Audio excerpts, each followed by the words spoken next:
નમસ્કાર, આપ જોઈ રહ્યા છો ગુજરાત સિક્યોર ન્યૂઝ। હવે જોઈએ અગત્યના સમાચાર।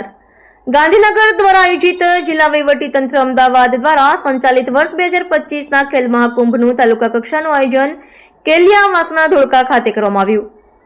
રમતગમત, યુવા અને સાંસ્કૃતિક પ્રવૃત્તિઓ વિભાગ ગાંધીનગર દ્વારા પ્રેરિત અને sports authority of Gujarat Gandhinagar દ્વારા આયોજિત તથા જિલ્લા વહીવટીતંત્ર અમદાવાદ દ્વારા સંચાલિત વર્ષ 2025ના ખેલ મહાકુંભનું તાલુકા કક્ષાનું આયોજન ધોળકા તાલુકાના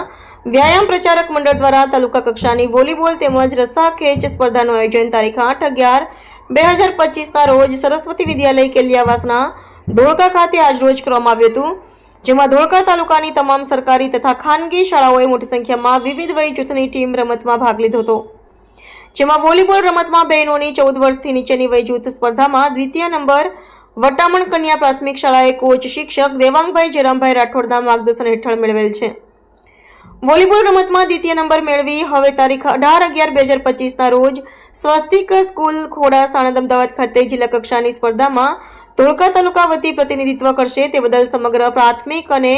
ઉચ્ચ પ્રાથમિક સ્ટાફ પરિવાર, આચાર્ય શ્રી શંકરભાઈ મકવાણા તેમજ વટામણના ગામ સમસ્તમાં હર્ષનો માહોલ જોવા મળેલ છે।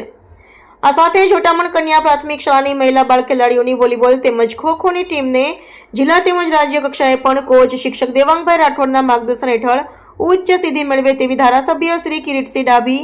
આરોગ્ય સમિતિ ચેરમેન શ્રી ગોવિંદભાઈ મકવાણા, તાલુકા ડેલીગેટ શ્રી રાજુભાઈ મકવાણા, તાલુકા પ્રાથમિક શિક્ષણાધિકારી શ્રી દીપકભાઈ પારેખ,